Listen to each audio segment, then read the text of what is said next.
ప్రతి సోమవారం వెళ్ళాడు, మంగళవారం ఇది ప్రతి సోమవారం వెళ్ళి ఏం చేశాడు? పోయినసారి ఇలాగే చేశాడు. ఈ సోమవారం వెళ్ళి ఏం చేస్తాడు? జగన్మోహన్ రెడ్డి గారిని తిట్టి వస్తుంటాడు అంతే, దూషించి వస్తుంటాడు అంతే. ప్రతి సోమవారం ప్రతి మంగళవారం అక్కడికి వెళ్ళడం కాదు, ఎక్కడున్నా మానిటర్ చేసి ప్రాజెక్టును ముందుకు తీసుకువెళ్ళేటటువంటి ఆలోచన ఉండాలి. నేను ఒకటి మనవి చేస్తున్నా, జగన్మోహన్ రెడ్డి గారిని ప్రజలు తిరస్కరించారు, ఓకే. ఇంకా ఎందుకే చంద్రబాబు నాయుడు గారు మీరు జగన్మోహన్ రెడ్డి గారి మీద పడతారు? నువ్వు గొప్ప చెప్పుకో, నువ్వు పూర్తి చేయి, దానిలో ఉన్న తప్పులేంటో చెప్పు.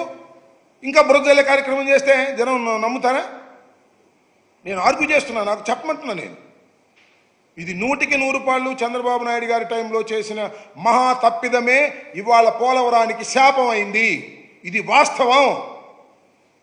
ఈ వాస్తవాన్ని అవాస్తవం అని చెప్పేటటువంటి వ్యక్తులు ఎవరైనా ఉంటే కమాన్ రమ్మనండి, చెప్పనండి వాళ్ళని. 45% అయింది, 72%. ఊరిని శాతాలు వేసుకుంటే సరిపోయిందా? 72% అయితే మేమేం చేసాం? 1% చేసామా? 73. ఇంకా 23 ఉన్నాయా చేయమను. ఇంకా మిగతా పర్సెంటేజ్ అంతా ఒకసారి చేయమని. 72% 5 సంవత్సరాలు చేసిన మొనగాడు ఈ 5 సంవత్సరాలు చేయమని రిమైనింగ్ బ్యాలెన్స్ని. శాతాలు అంకెల గారడీలు కాదు, చిత్తశుద్ధి కావాలి, వాస్తవం చెప్పగలిగినటువంటి ధైర్యం కావాలి, తప్పు చేస్తే తప్పు చేశామని చెప్పే ధైర్యం కావాలి. తప్పు ఎదుటి వాళ్ళ మీద నెట్టేసి జగన్మోహన్ రెడ్డి గారు ఓటమి పాలయ్యాడు కాబట్టి అన్నీ ఆయన మీద నెట్టేద్దాం అంటే తప్పది. ఇది చాలా ఇంపార్టెంట్ ప్రాజెక్ట్. నీకు రాజధాని కన్నా కూడా చాలా ఇంపార్టెంట్ ప్రాజెక్ట్ ఇది. నేను ఇంకోటి మనవి చేస్తున్నా,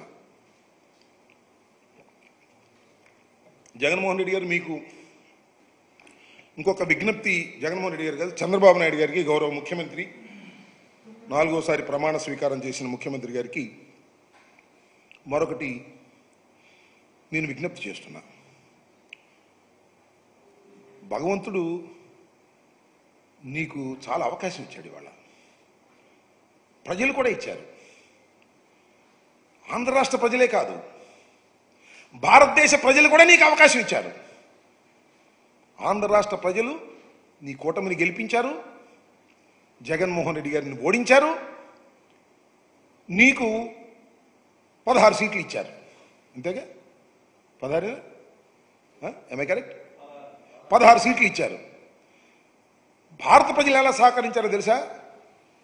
మోడీ గారు నీ మీద ఆధారపడే సీట్లు మాత్రమే మోడీకి ఇచ్చారు. How lucky you are, how lucky Andhra Pradesh. ఇదే మేము చాలాసార్లు కోరుకున్నాం. జగన్మోహన్ రెడ్డి గారు ఇదే చాలాసార్లు కోరుకున్నాడు. జగన్మోహన్ రెడ్డి గారికి రాని అవకాశం నీకు వచ్చింది. చెప్పండి, ఇప్పుడు ప్రత్యేక హోదాని ధర్మ పోరాట దీక్షలు చేశారే, హైదరాబాద్లో ఢిల్లీలో చేశారే, విజయవాడలో చేశారే, కోట్ల రూపాయలు ఖర్చు పెట్టి. ధర్మ పోరాట దీక్షలు అవసరంలా, ఢిల్లీలో వెళ్ళి పోరాడవలసిన అవసరంలా. నీ చేతిలోకి పగ్గాలు వచ్చాయి, రా తీసుకురా, ప్రత్యేక హోదాని తీసుకురా, ప్రాణం పోయి ఆంధ్ర రాష్ట్రానికి. How lucky you are. ఉపయోగించుకోపోయావా?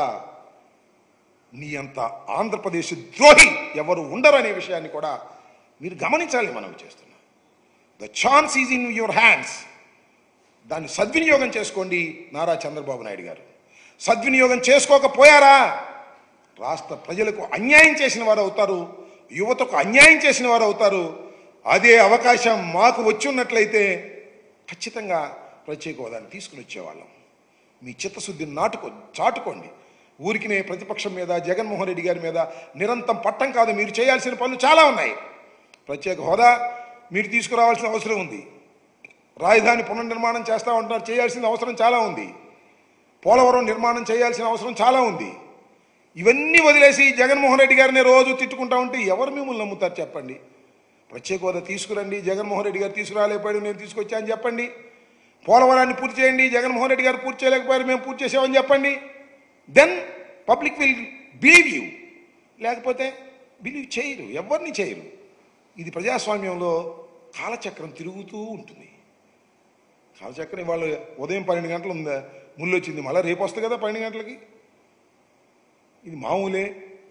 అస్తమిస్తాడు సూర్యుడు, ఉదయిస్తాడు సూర్యుడు, కాలచక్రం తిరుగుతూ ఉంటుంది. గుర్తుపెట్టుకోమని ఈ సందర్భంగా నేను చెప్పదలుచుకున్నాను.